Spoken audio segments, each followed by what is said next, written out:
G'day punters, here we are, a bit of Punting Melbourne style, joined by the punters punter, Dan Kelly. Hello Pots. How are you, mate? Good mate, spring's in the air. Spring's in the air, here we are. Set the scene, 26 degrees in Melbourne town today. Yeah.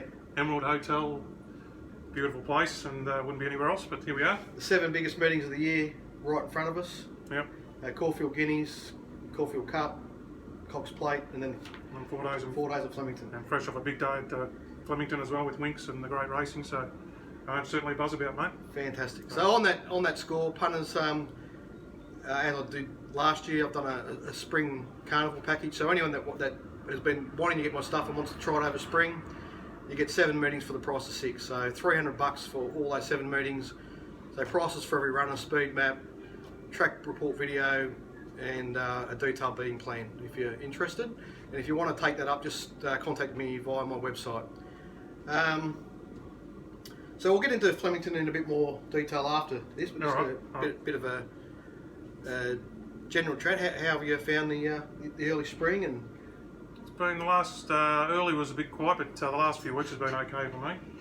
So sort of last year was a really good time for me. I was sort of again coming off quiet winters and things, and the nice horses, back in the up and comers. I think we were talking about it when we were just sitting down before, like a horse like Chapada, who was in a maiden at Wangaratta the other day, who's a nice Derby horse. Well, these horses are presenting in maidens at half decent odds and winning quite easily. Well, we've had a question about sort of stuff, so we'll get to that in just a sec, DK. But but so nice horses, being able to back nice cattle. Yeah. On their way to the spring carnival sort of races is something I've got to cash in on this time of year, betting in the country.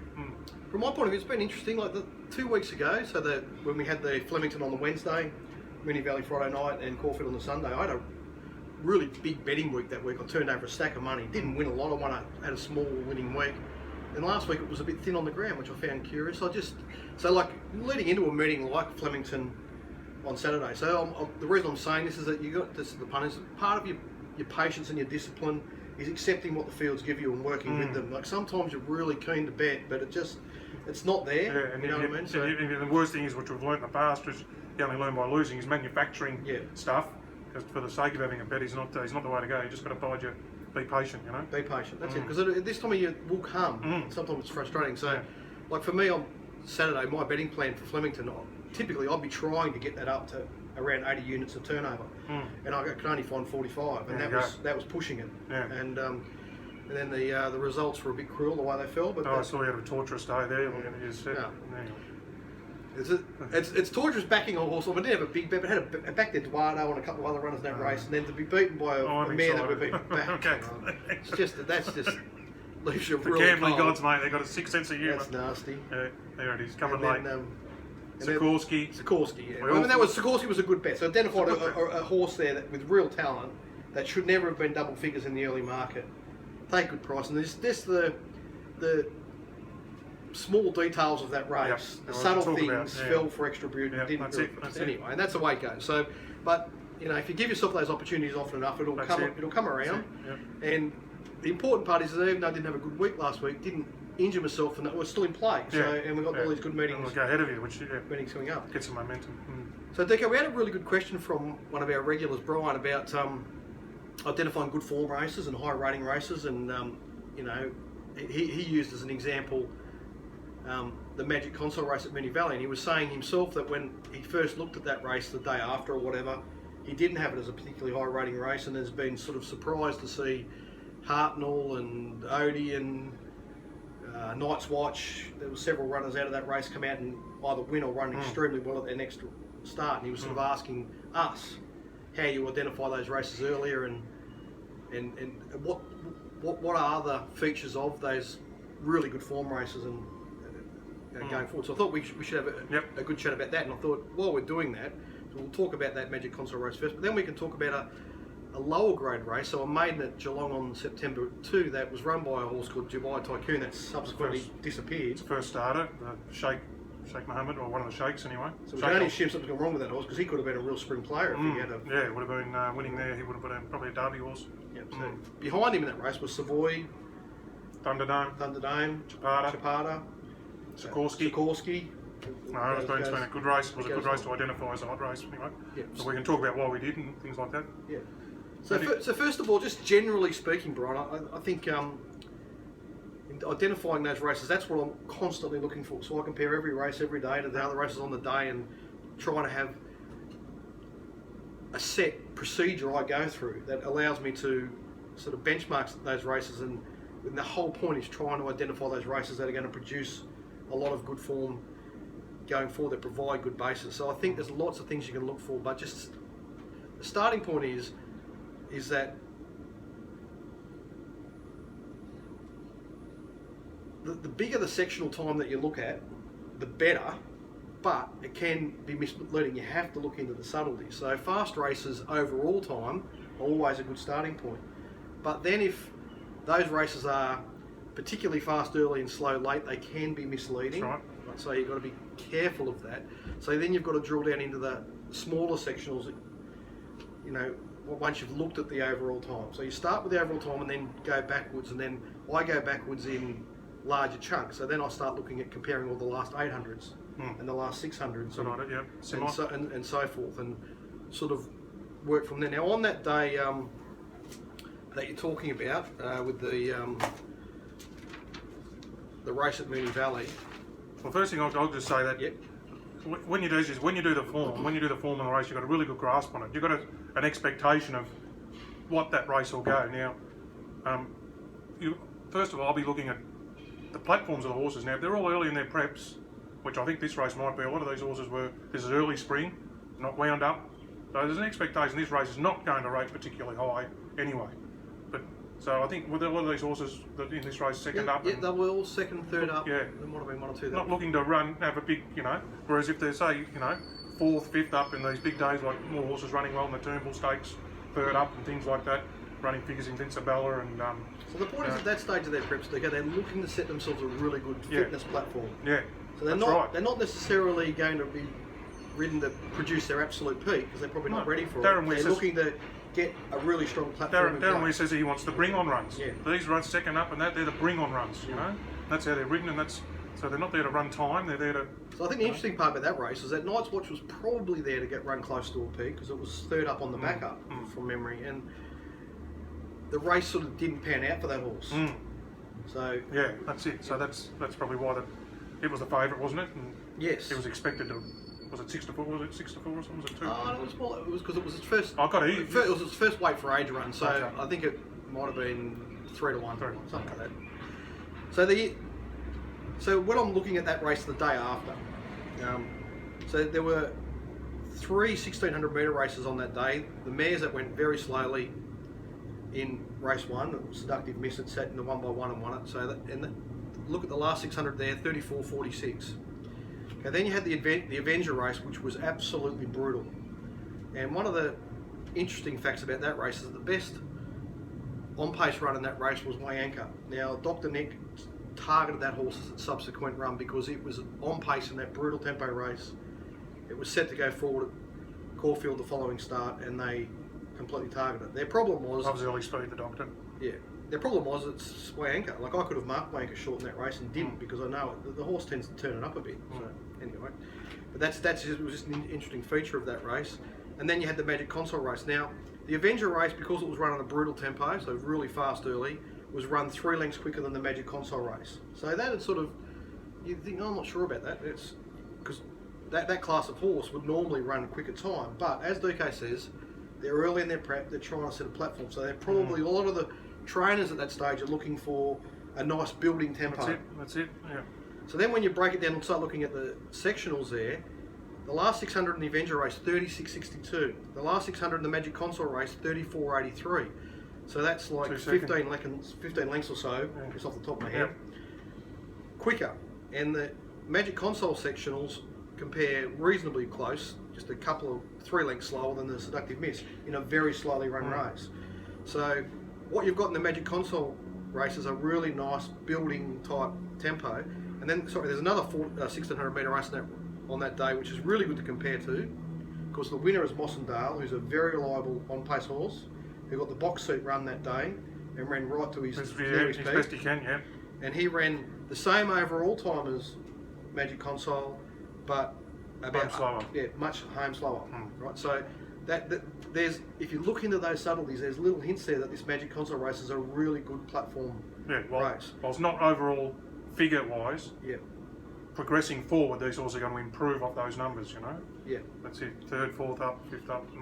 Now I'm putting a lot of this together in hindsight. Now, Brian, the thing is, like when I first looked at that race, I put a figure of 106 on the Magic Console race, which I thought might have been a bit conservatively. I've subsequently bumped it up to 108 and might even look at going higher. So, as the format of the race unfolds, I'll go back and watch the replays of it again, look at the subtleties, and you can slowly bump it up if you think it's got hidden merit. I think that's I do that a lot. As part of the rating process, you know, that you put your numbers on the race and the horses the best you can, but then if they're bouncing out of the race, or if they're, you know, like that Geelong race, you know, I've had to go, went up another length after I think Thunderdome won or something. Yeah, so let's go and back. Mark the horse ran, you know, so all that form. So we can go to that race now. Yeah. Yeah, let's go to that race now, because that's even the horses in that race that Deco's talking about are even they're not exposed at all. No. So like you see the time there overall on that day, there were a bunch of 1,312 metre races. It was 1,412, and there were two other 1412s on the day. Which one of them? Which but that was a strong meeting. Was Fury in one of those races, and that's it was a really strong benchmark. I mean, that's first thing you want to be able to do is mark the races. I want to mark the maidens against the better performed benchmark races. Yeah. And then I've got, what was that? A benchmark 78 or even might have been 84 or something. Yeah. But Fury was in. Then you can sort of, these maidens sort of went close. Well, they went far off him, weren't they? Were they? So they ran overall. They ran a second slower. Right. So six and a half lengths slower. That's okay. But they ran the same last 600. And in Furion's case, it was a strong tempo race. He sat back and just really hit the line. Whereas the horses that were in the finish of the Dubai Tycoon race, most of them were sort of on pace or handy. That's right. So they've had to do it throughout. So. And they didn't empty out. That was the thing. That's what I noticed in that race. That's why it twigged me. But they worked and they didn't empty out. I think their last 400 and their last 200 was quite good for that class of horse. You know, that's what I sort of thought. Okay, and you sort of go and look at the, you know, how much. Like the winner was a $300,000 yearling. You know, first start being okay. You know, and then he rolled Savoie. I think was wide the trip, and so all these horses, you know, got big to give. So Savoie had a nice run in that race, a little bit wide, but nice. It sort of worked reasonably hard, so he obviously had real substance. Thunderdome probably worked a little bit too hard, and he did, early, late, he was only second up, which was kind of a hint that he wasn't going to get 1800. So I'm sort of a bit annoyed that I even bothered with him on Saturday. I should have had extra brute in the slot I had Thunderdome in. Being a little bit stubborn about the Caulfield race. That can happen. And then the real run of that race in terms of just which one of those horses could improve from that was Sikorsky, because he was really wide, over racing, doing everything wrong. As soon as he stopped doing things wrong, he was going to improve dramatically. Often even money SP first up too, you know. Obviously, you know, he was well fancy first up, he just on the synthetic. But no, I mean, that shows what a good horse, because he was coming off a synthetic, what was it, 1100 or something, or 1200, into this hot maiden where he sat wide the trip and got beaten a length and a half or something. I mean, and see what, you know, he's well fancied at sale, and again there on the weekend, he's a really nice horse. Yeah, so he was terrific at sale. So I mean, now the thing is, the day after when I would have done the ratings for that race, I only marked that race 90. But as Savoie went to Swan Hill and he bolted in there, I went, okay, I'll go and have another look at this. And then Thunderdome won at Bendigo. Okay, need to bump this race up to 92. Then I really like Sikorsky at Sale, and it does what I expect. Okay, this race is even better than what I thought. Let's push it to 93, and it's unfolded. So by the time we get to the race on Saturday, I've got that race as a maiden at 94, which is a really high benchmark for a maiden. And I'm saying on the same day, Furion ran 104. So I'm saying it's 5 lengths inferior. That's eventually where I've got to Furion, which is, you know, any maiden that's getting within 5 lengths of a horse like that, it's going somewhere. Anyway, so at that stage of their career. So that's, you know, Brian asked about those races, how you identify them and what you do. Well, I didn't immediately identify that race, but then as the form started to unfold, I kept going back and looking at it and improving it. And it's been a good foundation for the early spring for those horses. Yeah, for sure. And just on, just while we're talking about it, I sent a tweet out yesterday because about slow race, like really slow races, and one of the things I learnt was that when I was at IAS was the bonusing process, and I reckon we would have left. I was thinking on the way here, we would have left probably 10% of races on raw time. 10%, we call on time. We called it, Yep. leave that race on time. Yeah. That's a fair reflection of that race. You know, the rest of them all had slow pace or pressure, fast pace bonuses, or, you know, double slows, triple slows. And so, well, Savoy, the day after off that Geelong maiden, Savoy went to Swan Hill. It was odds on, it was a moral. And, well, it couldn't be, it was too short, $1.60 or something. But the next race, Kaplumpich was in. So I thought, oh, well, I won't back Savoy, I'll back Kaplumpich. It's a good thing as well. But it was first up. Anyway, so he gets told, D. Yendall jumps straight to the front and then snags into the box seat because he was told not to lead. Never got out in a race. They absolutely trot and cantered and ran 2 seconds slower than the second division, than the second division of the 1200 maiden. So that race was a really, really low raw figure, but it was just a rating. It was just an irrelevant, completely irrelevant rating. You couldn't do anything with it, you know. So just bonus it up as best you can. Don't use, and then Kaplumpich comes out on Friday night at Moonee Valley and wins. You know, and the No messing about, straight outside the lead. Yeah, no messing about. Yeah, no messing about. But then All Stars, whereas in that same race, I know a good friend of ours, Phil Moyes, was hoping that I think it was Luke Nolan on Virtual Sanity to go to the front. Well, he jumped to the front and then same thing. Handed up. Same thing. Like, so he handed up the prime spots cheaply to the two horses that beat him. There's nothing that makes me more frustrated with jockeys. I mean, I didn't bet in that race, but if I'd have backed Virtual Insanity, I would have been furious. Like, to hand up the prime spot in that race, which was going to be the lead and outside lead, cheaply, was just a big error. So the boy on Virtual Insanity comes out of the Wild Planets maiden at Ballarat, which was a really fast. They ran fast time, good sections, really strong maiden, nearly as strong as you get. And Wild Planet won there on the weekend. So that happens with Virtual Insanity. And All Stars, which ran terrific as well. So he goes to Bairnsdale yesterday, $3 to $1.60, and he sort of should have pressed on and got outside the lead. Clearly should have pressed on. Should have pressed on. So its nail sit 3 wide and it's got beat. It jumped a length in front, that horse, and he had to have the accelerator down and crossed. Yeah. And he didn't, and he allowed the others to get up inside. Yeah.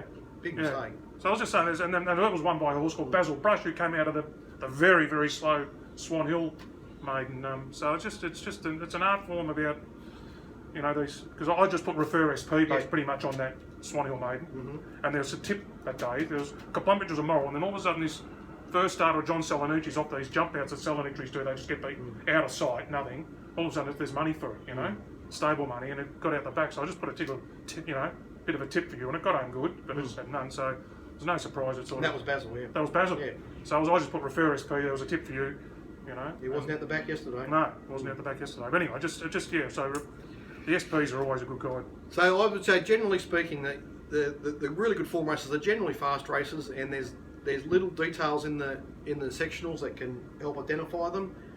Be really careful of big anchor drop races mid-race. They can hide form and they can destroy horses' preparation. So coming out of those races, the form can be very mixed. So just to pick an example of what I'm talking about, the 3-year-old fillies race at Moonee Valley that Michelle Payne's horse won. It destroyed nearly all Sweet Rocket. Nearly all the horses that come out of that race struggled at the subsequent run, except for the Tasmanian filly. So it sort of hid the quality of her run, and it damaged the other horses, because that significant change in tempo, I find, is something that horses can really struggle with. They like building momentum. They like building. Yeah. So I mean, there's always exceptions that prove the rule in these things, and as DK just described it perfectly, it's an art form. It's not precise. No. And then you've got to adjust with races as you go forward. But generally speaking, the bigger the sectional that's fast, the better, particularly if they're staying at the same distance or going up. The one thing that I'm wary of is if they go really fast early, produce a fast overall time, but the late sectionals are slow. Empty out. That's a worry. It's an empty out, and then they go up in distance. To me, that can be a complete nightmare. Yeah. But there we go. That's a good chat on all that stuff. Why don't we end part 1 there, and we'll come back with a bit of a chat about Flemington and a few other things in part 2.